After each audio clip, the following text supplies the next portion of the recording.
तो जैसा कि हमने पिछले एपिसोड में देखा था कि चेंग की उस लड़के के साथ फाइट चल रही थी, जहां पर चेंग ने सॉर्ड एम्परर की स्पिरिट को अपने धर्मा बॉडी की तरह बुला लिया था। अब वो चेंग की हेल्प तो करती है, लेकिन उसकी पावर ज्यादा होने से चेंग उसकी पावर को कंट्रोल नहीं कर पा रहा था।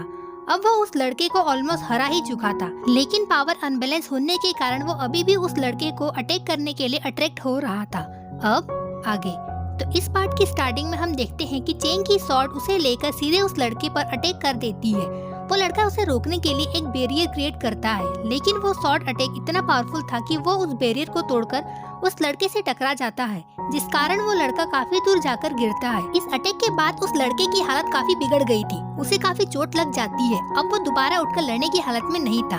तभी उसका दोस्त उसके पास जाता है। अब वो इंजर्ड बंदा कहता है कि भाई ये तो बहुत ज्यादा पावरफुल है, हम इसे नहीं जीत सकते, और अब तो उसने हार भी मान ली थी। वही हम चेंग को देखते हैं जो सोचता है कि शुक्र है कि वो मरा नहीं। एक्चुअल में यहाँ की सिचुएशन उसके मरने से काफी बिगड़ भी सकती थी, बट अब जब वो बंदा थोड़ा इंजर्ड ही हुआ है तो ये देखकर चेंग के जान में जान आती है।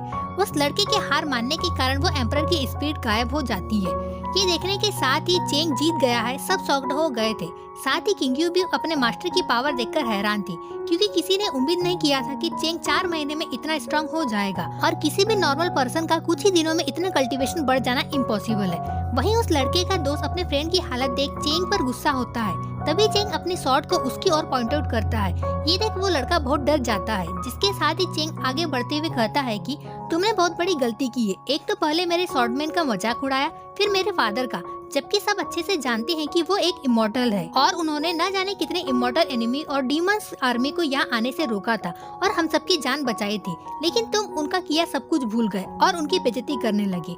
ये चीज मुझे बर्दाश्त नहीं है, तुम्हें इसके लिए सॉरी तो बोलना होगा। जिसके साथ ही हम देखते हैं कि वो लड़का पूरी तरीके से डर गया था, लेकिन मजा ले कि चुपचाप से माफी मांग ले।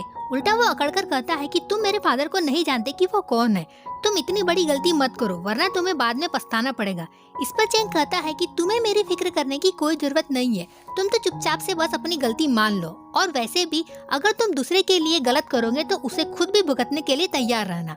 चेंग ये सब कह ही रहा था कि वहाँ एक आवाज आती है जो चेंग को वहीं रुकने का कहती है। जिसके साथ ही हम देखते हैं कि कोई आसमान से एक स्पिरिचुअल हैंड से चेंग पर अटैक कर देता है, बट चेंग उसे बच जाता है। तभी वहाँ पर एक मास्टर आता है जो काफी गुस्से में होता है, और आने के साथ ही चेंग पर अटैक करना शुरू कर देता है। चेंग उस अटैक को रोक पाता इससे पहले ही किंगयू उसे वहाँ से हटा लेती है, और फिर अपने मल्टीपल शॉर्ट क्लोन से मास्टर पर अटैक करती है। लेकिन वो मास्टर उन क्लोन्स को बड़ी आसानी से रोक लेता है, जिसके बाद वो भी अपना अगला अटैक करता है जो सीधे किंगयू की ओर जाता है। किंगयू उसे रोकने की पूरी कोशिश करती है, लेकिन मास्टर की एनर्जी ज्यादा होने के कारण वो पीछे होती जा रही थी और दूर जाकर गिरने लगती है, लेकिन चेंग उसे संभाल लेता है। तभी किंगयू चेंग से माफी मांगकर कहती है कि सॉरी मास्टर, मैं तुम्हें प्रोटेक्ट नहीं कर पा रही हूँ, जबकि ये तो मेरा काम है। इस पर चेंग कहता है कि ज्यादा फिक्र मत करो, तुमसे जितना हुआ तुमने किया, आगे मैं संभाल लूंगा। इसके बाद चेंग कहता है कि आप ये गलत कर रहे हैं, आप यहाँ के मास्टर हैं, आपको ये शोभा नहीं देता कि आप किसी स्टूडेंट को इस तरह परेशान करो। जिसके साथ ही वो मास्टर कहता है कि मैं किसी को परेशान नहीं कर रहा, और ना ही इन लोगों की कोई गलती थी जो तुम इन्हें बुली कर रहे हो। तभी वो पहला वाला लड़का रेंगते हुए आगे आकर कहता है कि अंकल अच्छा हो गया जो आप यहाँ पर आ गए। इस पर वो मास्टर कहते हैं कि मैं यहाँ आ गया हूँ, तुम टेंशन नहीं लो, ये तुम्हारा कुछ नहीं कर पाएगा। और वो चेंग से कहते हैं कि तुमने बहुत गलत किया है इन्हें परेशान करके, और स्पेशली मेरे खास स्टूडेंट को परेशान करके। तुम्हें कमजोर समझकर हम कुछ नहीं कर रहे थे, मगर तुम हमारे ही स्टूडेंट को बुली कर रहे हो, इसकी सजा तुम्हें मिलकर रहेगी। जिसके बाद चेंग तुरंत अपनी शॉट को वापस अपने पास बुला लेता है, और वो भी अटैक के लिए तैयार हो जाता है, और वो अटैक कर देता है। उधर मास्टर भी अपना अटैक कर देते हैं। दोनों के अटैक लगभग बराबर होने के कारण वहाँ पर एक ब्लास्ट होता है, जिसके इफेक्ट से मास्टर पीछे खिसक जाते हैं, मगर चेंग वहाँ से टस से मस नहीं हुआ। उसके बाद वो बिना टाइम वेस्ट करे अपने स्वॉर्ड में पावर इकट्ठा करने लगता है, और धीरे धीरे वहाँ बहुत एनर्जी कलेक्ट हो जाती है। ये देख सब हैरान होते हैं। जिसके बाद चेंग की स्वॉर्ड बहुत बड़ी हो जाती है। इस अटैक को वो पहले भी कर चुका था, लेकिन मास्टर टेंग ने इसे पहली बार ही देखा था, और वो कहते हैं कि ये किस तरीके का अटैक है, इसलिए वो उसे देखकर शॉक्ड था। इस अटैक को परफॉर्म करते वक्त चेंग के फॉरहेड पर लोटस मार्क एक्टिवेट हो जाता है। अब चेंग उस शॉट को मास्टर की ओर गिराने लगता है।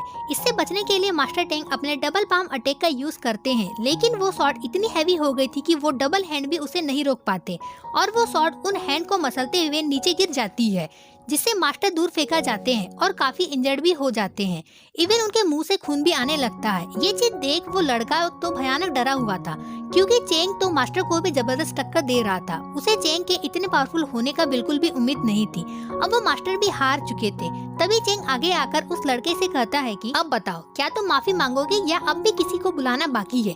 ये सुन वो लड़का फौरन माफी मांगने लगता है और अपने आप को चपेड़े मारते हुए जमीन पर सर पटकने लगता है और कहता है, मुझे माफ कर दो, मुझसे बहुत बड़ी गलती हो गई और अब से मैं तुम्हारा क्या किसी और का भी मजाक नहीं उड़ाऊंगा। इस पर चेंग कहता है, अगर तुम पहले ही सॉरी बोल देते तो किसी को भी मैं कुछ नहीं करता। खामोखा तुमने इतना बड़ा बखेड़ा खड़ा कर दिया। और इतना कहकर वो वहाँ से जाने लगता है। लेकिन वो लड़का खड़ा होता है और खुद से ही गुस्से में कहता है कि मैं इसे छोड़ूंगा नहीं, और अपनी शॉट से कई सारे क्लोन बनाकर उसे चेंग पर अटैक कर देता है। चेंग को तो कुछ पता ही नहीं था, क्योंकि वो आगे की ओर जा रहा था, लेकिन उसे पहले से आइडिया हो गया था कि ये लड़का ऐसा ही कुछ कर सकता है। इसलिए वो पीछे मुड़कर उसके अटैक को उसी की ओर रिवर्स कर देता है। साथ ही साथ वो उस अटैक में अपनी कुछ स्पेशल पावर भी मिला देता है। अब वो अटैक जाकर उस लड़के को लगते हैं, जिससे उसे बहुत सारी चोट लग जाती है और वो नीचे गिर जाता है। चेंग की पावर के कारण उसे बहुत पेन होता है और उसकी बॉडी ग्लो करने लगती है। इससे पहले कि वो एनर्जी उस लड़के की जान लेती, तभी वहाँ कोई अपनी एनर्जी से चेंग के अटैक को रोक देता है। ये एनर्जी रेड कलर की थी, जिसे मास्टर साव ने भेजा था। अब वो भी नीचे आ जाते हैं और चेंग पर गुस्सा करते हुए कहते हैं कि तुम्हारी हिम्मत भी कैसे हुई ये सब करने की। हम ऑलरेडी जानते हैं कि मास्टर साव और मास्टर युंग चेंग को पहले से ही पसंद नहीं करते, क्योंकि एक तो उसके पास एम्परर स्वॉर्ड थी, दूसरा उसे लिंगू टोकन भी मिल गया था। ऊपर से इन सब बखेड़ों से तो उसका गुस्सा और भी आसमान पर चढ़ गया था। तभी वो लड़का मास्टर साव के पास आता है और कहता है, फादर अच्छा हुआ कि आप यहाँ पर आ गए, वरना ये तो ऐसे ही हमें मार देता और अपनी मनमानी करता। चेंग खुद को डिफेंड करने की कोशिश करता है, लेकिन मास्टर साव का तो उसकी एक नहीं सुनना था, आखिर उसके बेटे को जो परेशान किया था। इसलिए वो गुस्से में पूरी अपनी एनर्जी का यूज करने लगते हैं, जिसके बाद आसमान में रेड एनर्जी का साइक्लोन जैसा कुछ बन जाता है। ये देख सब हैरान थे और कुछ स्टूडेंट समझ जाते हैं कि ये मास्टर साव के गुस्से के कारण हो रहा है और सभी वहाँ से निकलने लगते हैं। जिसके बाद मास्टर अपने विंग्स ओपन कर आसमान में उस एनर्जी के पास चले जाते हैं और कहते हैं, अब मैं तुम्हें बताता हूँ कि तुमने कितनी बड़ी गलती की है। इसी के साथ हमारा एपिसोड यहीं पे एंड होता है। So keep watching, stay connected. मिलते हैं नेक्स्ट वीडियो में, तब तक के लिए बाय बाय।